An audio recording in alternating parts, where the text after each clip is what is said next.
padres da igreja diziam, lá nos primeiros séculos, que a igreja é como a lua. A lua não tem luz própria. O brilho que nós vemos no céu, na lua, não é da lua. É a luz do sol, que estando escondido do outro lado do planeta, não pode ser visto. Mas a lua reflete em tudo aquilo que ela é.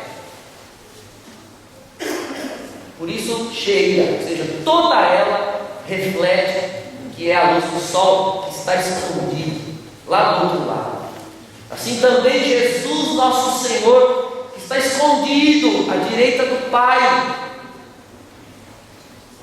Nós vemos a sua luz, mas nós vemos a sua luz refletida na igreja, nos sacramentos, nos irmãos, na palavra, nos dons do Espírito Santo, na santa caridade, nas virtudes de Deus que se manifestam na igreja.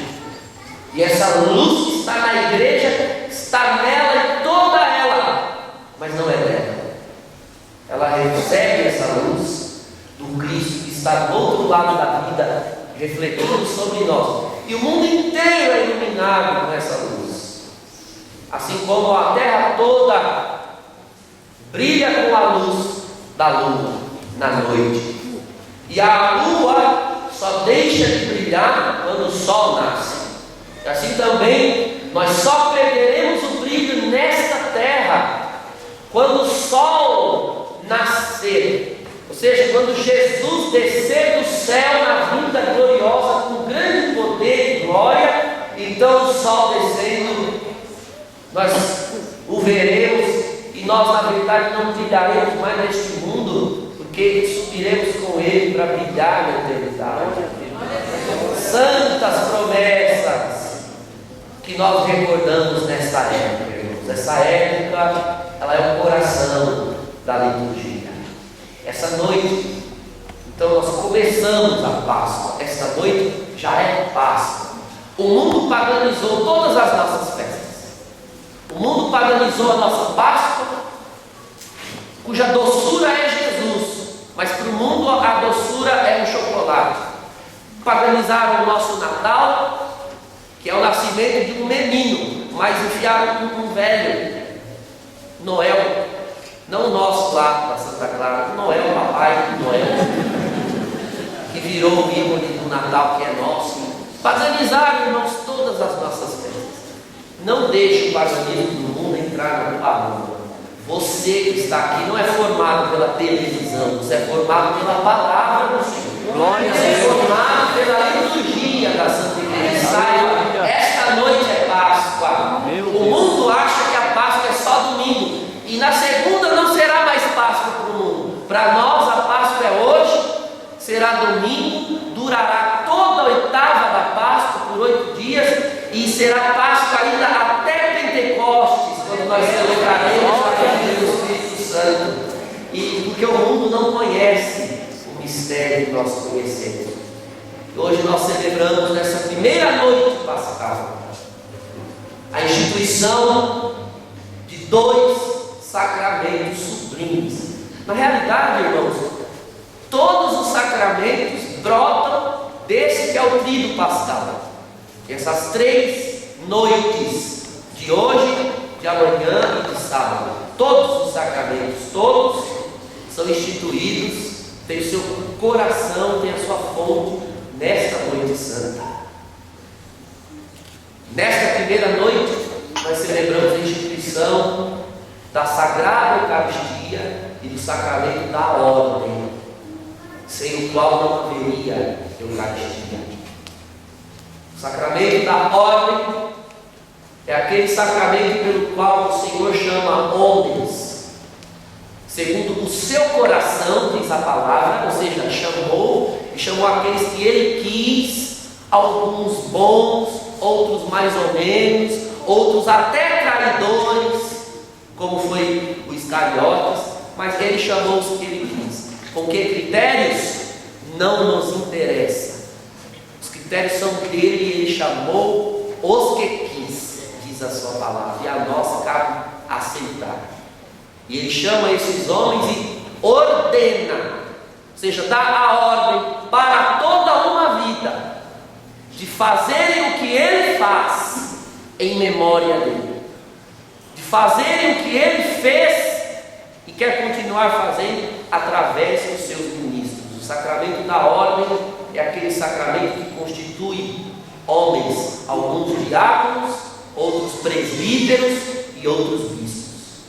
Os presbíteros e os bispos recebem o sacerdócio ordenado de Jesus, ou seja, o poder, a faculdade, o poder de perdoar os pecados e de fazer com que brote no altar o próprio Senhor, no pão e no vinho que se tornam carne e sangue, alma e divindade do Senhor para a nossa santificação, para a nossa salvação no batismo, para a nossa santificação na Eucaristia. O que seria de nós, irmãos, sem os sacerdotes? Hoje é dia de você dedicar uma oração toda especial àquele sacerdócio de Jesus, porque somente Jesus é o sumo e eterno sacerdote. Mas ele, sabendo que se sentaria à direita do Pai, não podia deixar a terra sem o seu sacerdócio. Então ordenou a homens que continuassem o seu sacerdócio no mundo pelo poder do Espírito Santo.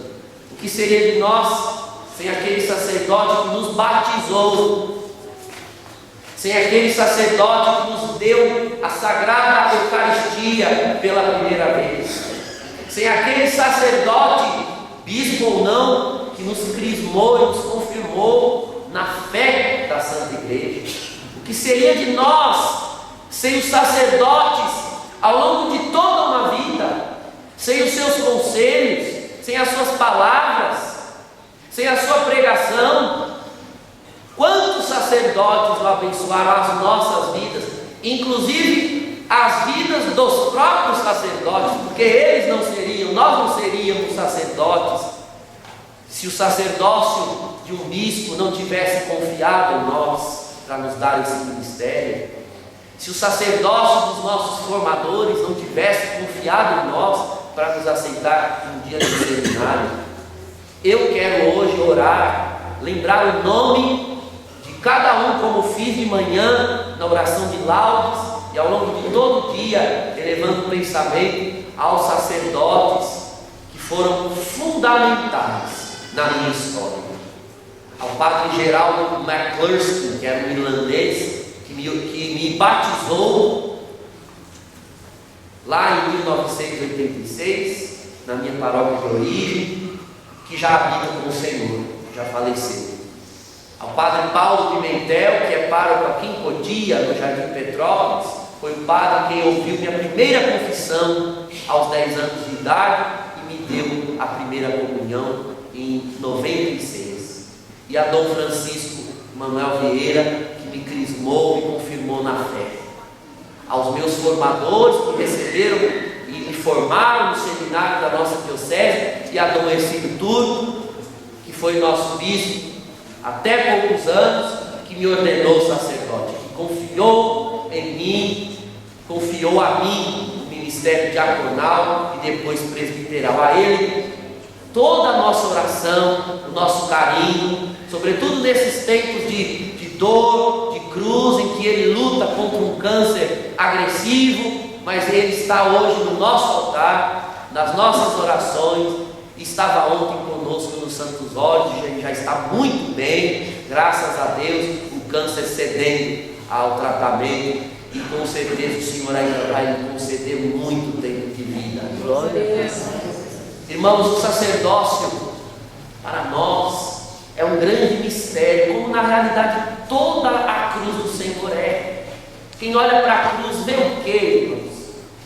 Quem olha para a cruz vê um homem derrotado, um homem que não tem força, um homem que não pode fazer nada, nem por si nem pelos outros. Aliás, era o que diziam a ele, um que estava crucificado ao seu lado e os outros que zombavam dele aos pés da cruz. Você não era o Messias? salva-te a ti mesmo e a nós. E no entanto ele não reagiu. Por trás daquele sangue, por trás daquelas chagas, está Deus mesmo salvando a humanidade. Quantas vezes nós olhamos ao longo da vida para muitos sacerdotes e não víamos ali o que queríamos ver. Como o povo de Jerusalém também não viu em Jesus o que queria ver. O povo de Jerusalém esperava um Messias com uma coroa, com o cetro na mão, que botasse os romanos para correr e que restaurasse o reino de Israel. E esse Messias, como o povo de Israel queria, não veio. E não veio até hoje.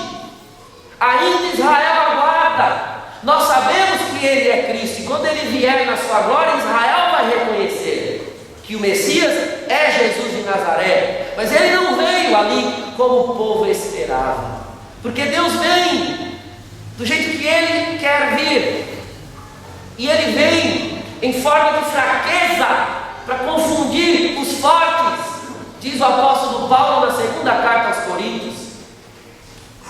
E a força dele está escondida ali, está escondida na fraqueza daquele que vem em nome do Senhor.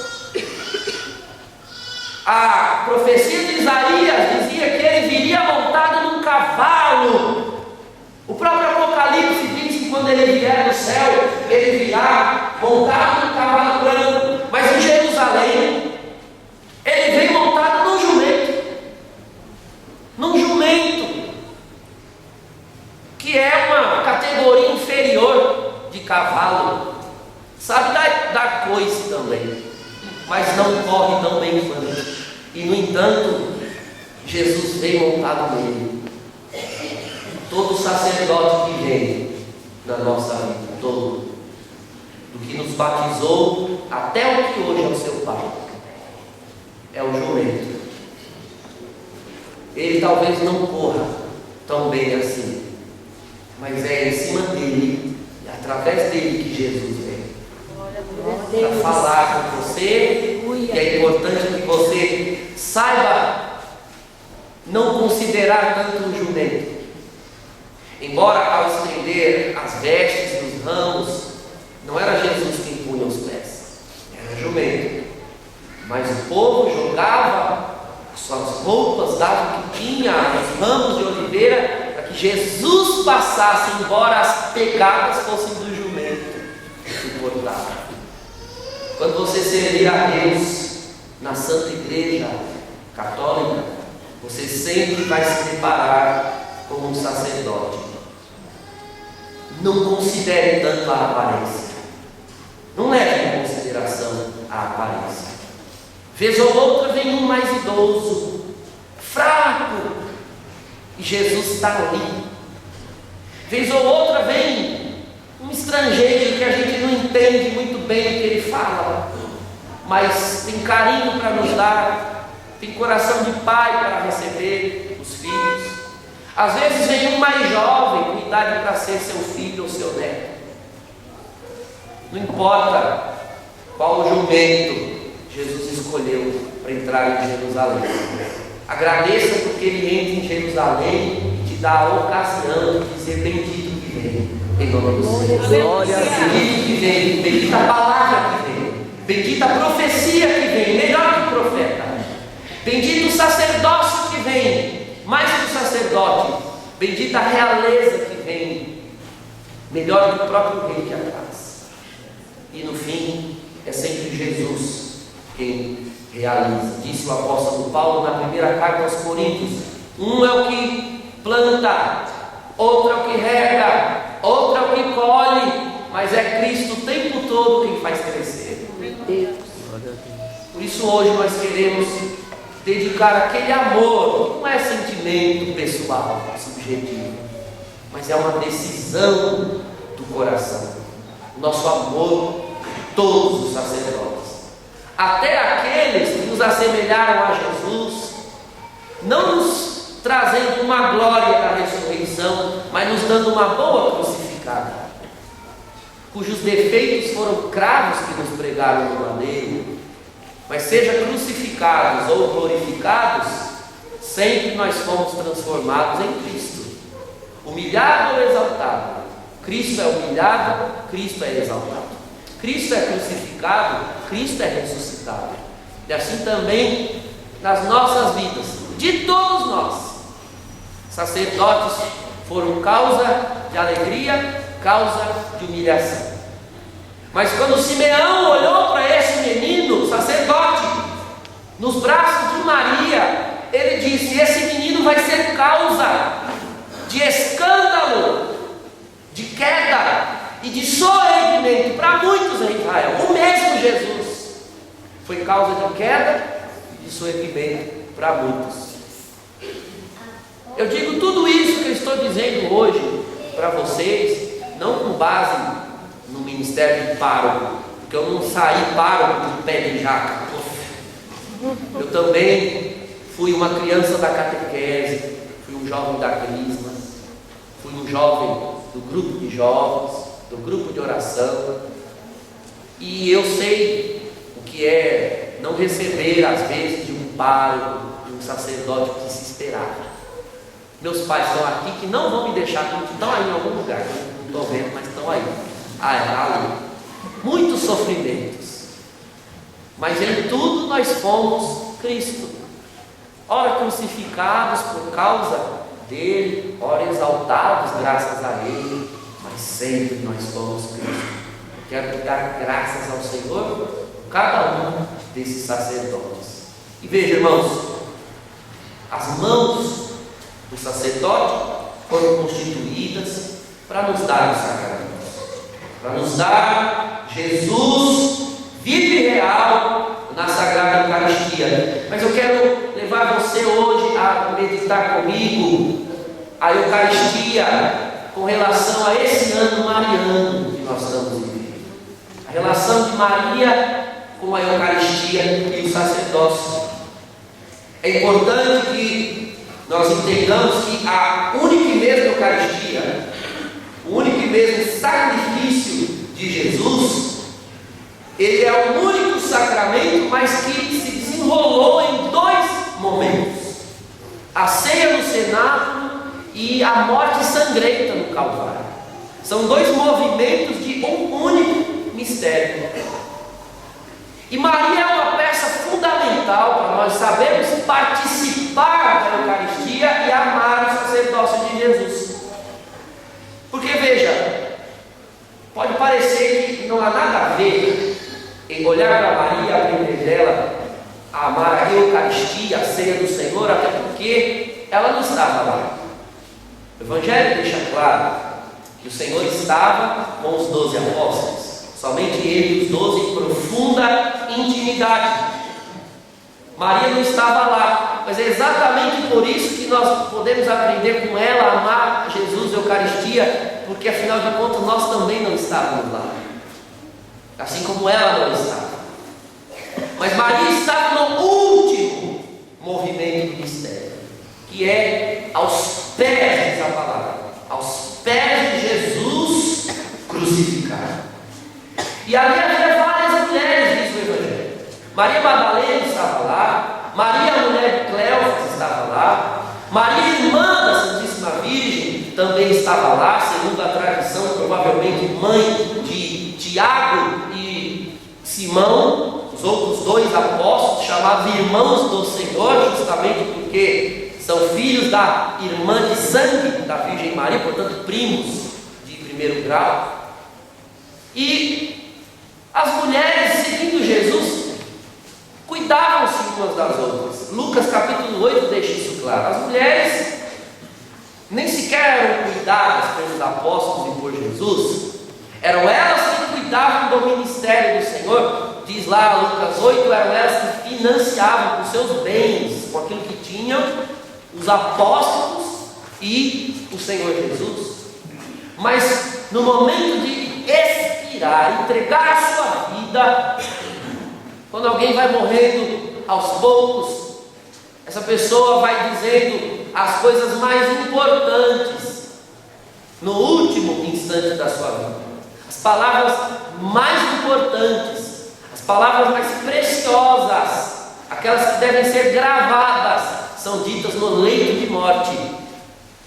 E o Senhor, pouco antes de entregar a vida, Ele entrega um bem que Ele ainda possuía. Mas Ele não queria nada para si e entregar tudo para nós. Antes de entregar a vida, faltava um bem precioso: a Santíssima Virgem Maria, a sua mãe. É um bem precioso. E ela entrega a João, que havia sido ordenado uma noite antes, na quinta-feira, na ceia: fazei isso em memória de mim. A ordenação dos apóstolos foi na ceia. Maria quis ser cuidada, não pelas outras mulheres, mas por um sacerdote ordenado. E Maria vai à casa desse sacerdote e passa a amá-lo como um filho, uma vez que Maria é serva obediente e Jesus disse a ela também: este é o teu filho. Então ela passa a amar João, o sacerdote João, com o mesmo amor com que amava Jesus. É justamente por isso que a Virgem Maria, quando apareceu em Fátima 100 anos atrás, disse que os sacerdotes são os filhos prediletos de Maria, porque Jesus mandou-a amar o homem ordenado. E é na casa do homem ordenado que a Virgem Maria mora, porque Ele, o Senhor Jesus, mandou que João a recebesse em sua casa. E diz o Evangelho, daquele dia em diante ele a recebeu em sua casa. E a casa do sacerdote é o seu povo, é a sua comunidade. Onde houver um sacerdote, não faltará presença, e uma presença amorosíssima da Santíssima Virgem Maria, porque onde vai o sacerdote, ela vai com ele. E porque ela ama aqueles que estão sob o cuidado dele.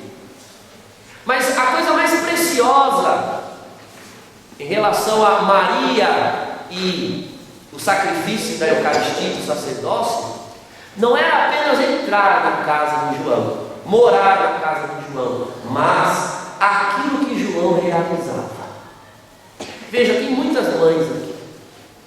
Quantas mães aqui gostariam, com certeza, estou fazendo em forma de pergunta, mas é uma afirmação, com certeza gostariam de poder, em determinados momentos, colocar de volta os seus filhos dentro dela, para poder proteger, para poder cuidar.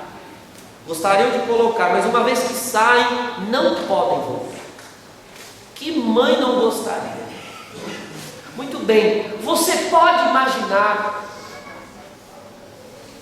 que a única mãe na face da terra que pôde realizar esse sonho foi a Santíssima Virgem.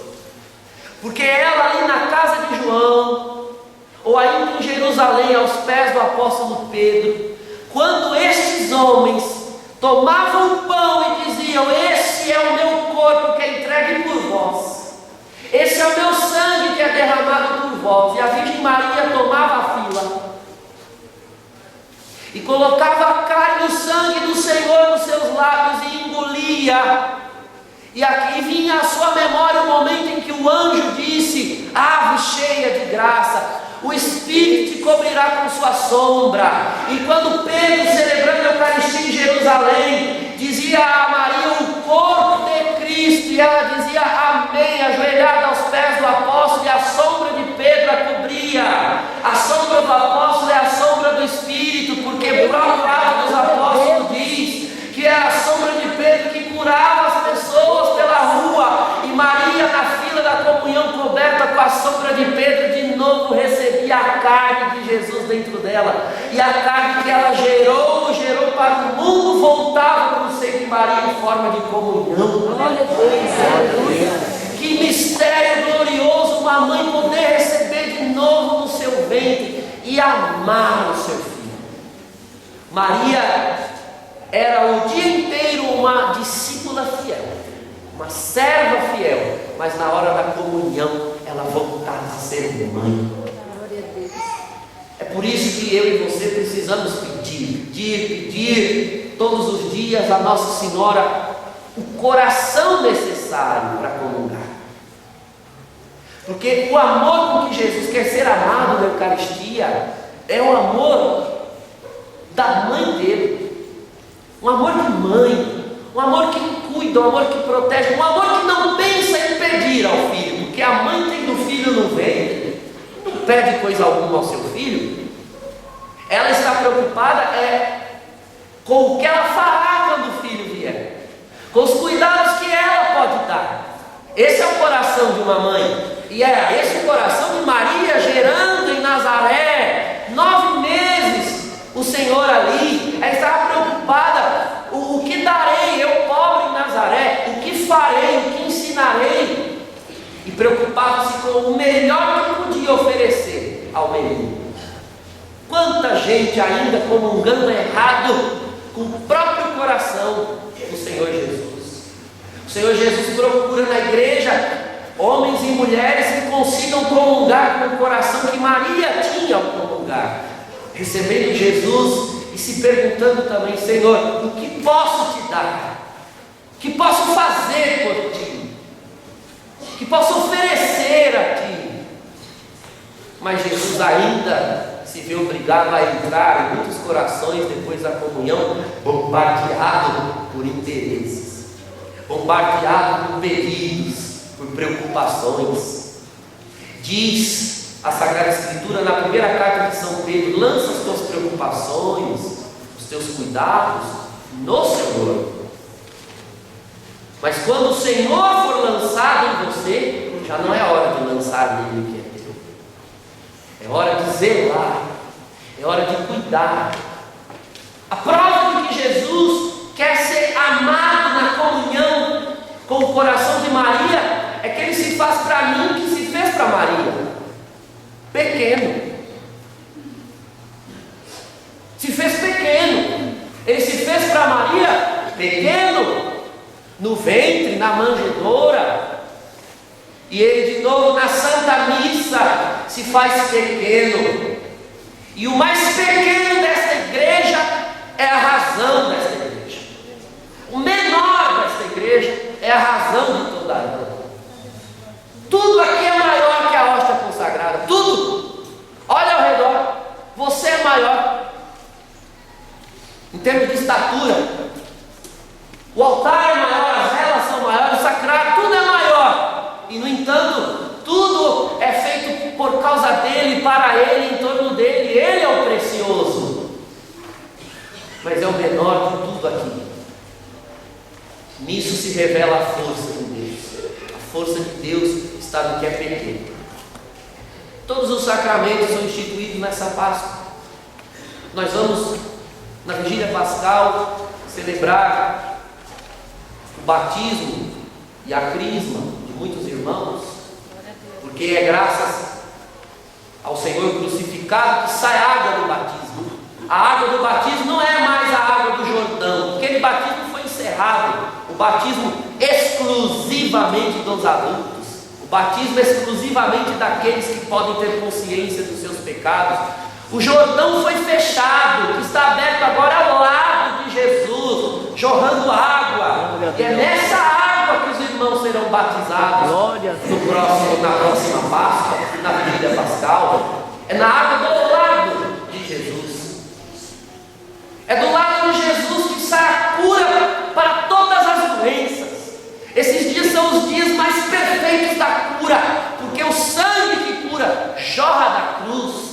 O sangue que cura e que é comunicado através da unção dos enfermos jorra da cruz. Esses são os dias de nós lavarmos a veste que recebemos branca no batismo, mas manchada com os nossos pecados pessoais. E é graças ao sangue da cruz que nós podemos nos lavar de novo. A mesma água que nos lavou do pecado original no batismo é a água que continua jorrando através da confissão, para podermos receber de novo, quantas vezes preciso for, o perdão dos nossos pecados. A confissão brota da cruz de Jesus, que nós vamos adorar amanhã na celebração da paixão. E o teu matrimônio? O sacramento do matrimônio não poderia ter relação mais estreita exatamente com a noite de hoje e o dia de amanhã. Porque Cristo na cruz olha para a igreja, olha para a humanidade e diz: toma, isso é o meu corpo que é dado por você. E é o que os casais fazem no altar e prolongam a vida fazendo no leito matrimonial, dizendo: esse é o meu corpo que é dado por você, num ato de amor profundo. Por isso o ato sexual é sagrado, não pode ser banalizado em forma de pecado, sem aliança, sem consagração. Porque se o Senhor deu o seu corpo em forma de sacrifício, e nós somos membros desse corpo porque somos igreja, também nós não damos nosso corpo em forma de pecado, damos nosso corpo em forma de consagração e aliança para toda uma vida. Deus, O matrimônio é a extensão da cruz do Senhor. Ele nasce nessa noite, quando Ele dá aos seus apóstolos o seu corpo e o seu sangue no cálice do nosso consagrado. Vamos pedir então hoje a Santíssima Virgem que nos dê esse coração disponível a cuidar do Senhor, a amar o Senhor. Repare que antes da ceia o Senhor lava os pés dos apóstolos, para dizer justamente a que veio esse mundo. Ele veio lavar o que nós temos, o que os apóstolos tinham e o que nós temos de mais sujo, porque não havia nada de mais sujo do que os pés daqueles homens que andavam na poeira da Judéia, e o Senhor desce para lavar os pés deles, porque afinal Ele desceu do seio do Pai para lavar o pecado do mundo. Quem quer ser grande, quem quer servir a Deus, saiba que só servirá, só agradará quando entender definitivamente que o que recebe de Cristo não é status e não constitui poder. No mundo é assim, entre nós, maior é aquele que serve. Hoje a nossa pastoral da acolhida, que foi pastoral da acolhida até hoje, será instituída a Irmandade do Santíssimo Sacramento da nossa irmandade, da nossa paróquia, para zelar pela ordem, pelo silêncio e pela Eucaristia na casa de Deus. É importante que vocês hoje, ao terem essas vestes, sinal dos vossos serviços abençoados, e fazendo o vosso juramento, saibam que vestir uma veste abençoada na igreja não é sinal de status ou poder, é sinal de serviço. É triste ver que às vezes no meio dos apóstolos existem Judas, por exemplo.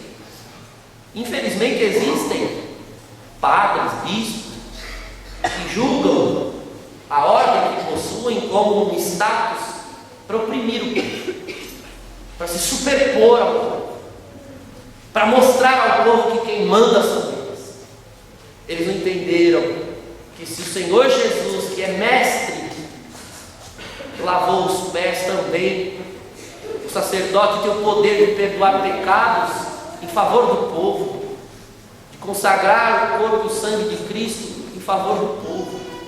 E se ele tem o conhecimento que o povo não tem, não é para se superpor ao povo, mas para transmitir e servir ao povo com o seu conhecimento, para que o povo saia da ignorância e venha para a luz. E eu digo o mesmo para os que servem no ofício litúrgico, aqueles que são acólitos, leitores, e agora vocês na Irmandade do Santíssimo. É responsabilidade tomar uma veste para servir a Deus e aos irmãos, não é poder. Ai daquele, este vai prestar contas, ai daquele que se arrogar, colocar a veste e sair desfilando na Vargem Grande e dizendo: eu mando aqui, pá, e chutar um vermelho desse, com um jeito de falar, com um jeito de se comportar. Ai daquele que usar o ofício para ferir, irmãos. E é preciso vigiar nas pequenas coisas, no modo de pedir, no modo de convidar, vocês que vão zelar pela ordem na casa de Deus, por favor, você pode se sentar ali. Por favor, irmão, deixe esse lugar para um mais idoso, com jeito, com caridade, com zelo.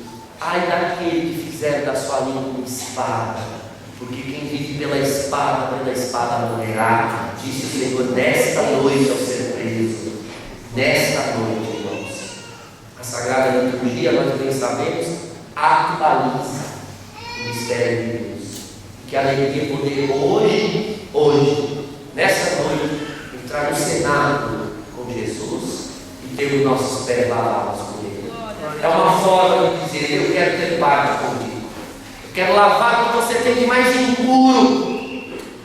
Feliz é aquele que está aqui nessa noite, porque não está autorizado a se sentir mínimo, por mais que seja, porque não está autorizado a se sentir indigno. Indigno é assim que você é, mas digno é aquilo que Cristo faz de você, lavando a nossa alma, lavando os nossos pés. Que o Senhor nos dê força para servir os irmãos, principalmente os que não merecem ser servidos, porque se você bem prestou atenção, primeiro Jesus lava os pés, depois Satanás, que já havia colocado o propósito de traição em Judas, faz com que Judas se levante da ceia e saia.